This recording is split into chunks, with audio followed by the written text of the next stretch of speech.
Gauss की प्रमेय। किसी बंद पृष्ठ से गुजरने वाला कुल वैद्युत फ्लक्स फाई ई उस पृष्ठ द्वारा परिबद्ध कुल आवेश का 1/एप्सिलॉन नॉट गुना होता है।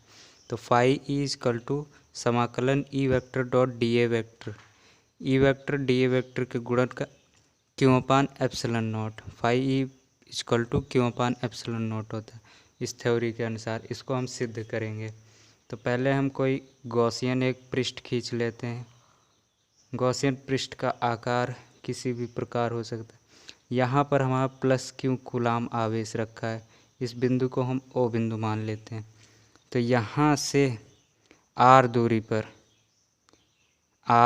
पर किसी बिंदु P पर विद्युत क्षेत्र की,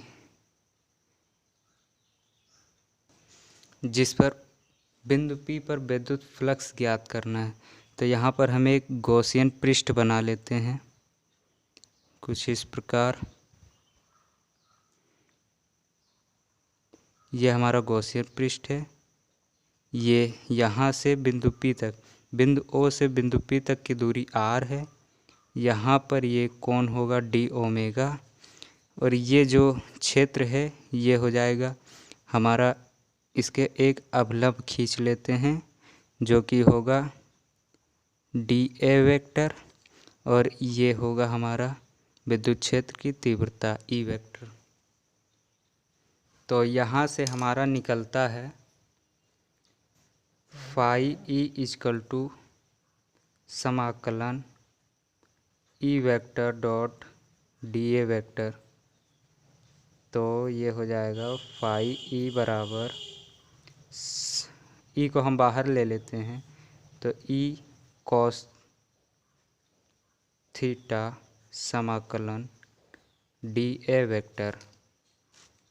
तो ये हो जाएगा फाई ई इजकल टू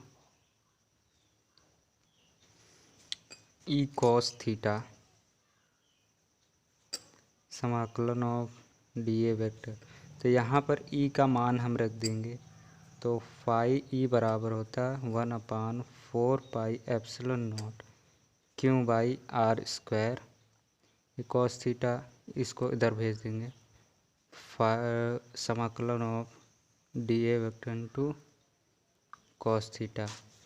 तो ये हो जाएगा फाई ई इजकल टू, इस Q को इधर ले आएंगे, Q/4 पाई एप्सिलॉन नॉट, ये R इधर चला जाएगा, समाकलन of D A vector cos theta upon r²।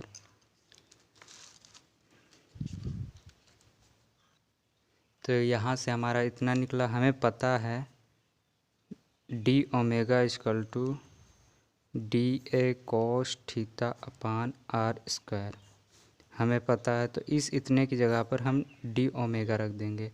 तो ये हो जाएगा phi is equal to Q/4 pi epsilon nought समाकलन of D omega 1 into D omega. तो ये हो जाएगा हमारा फाई ई इजकल टू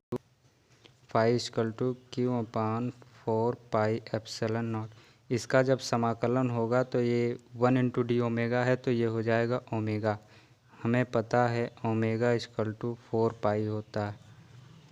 तो यहाँ से फाई ई इजकल टू, यहाँ ओमेगा की जगह पर ओमेगा का मान रखने पर Q equal to 4 pi epsilon naught 4 pi, यहाँ 4 पाई, यहाँ भी 4 पाई, तो इससे ये कैंसिल आउट हो जाएगा। तो फाई ई इजकल टू Q/एप्सिलॉन नॉट। ये प्रूफ हो गया।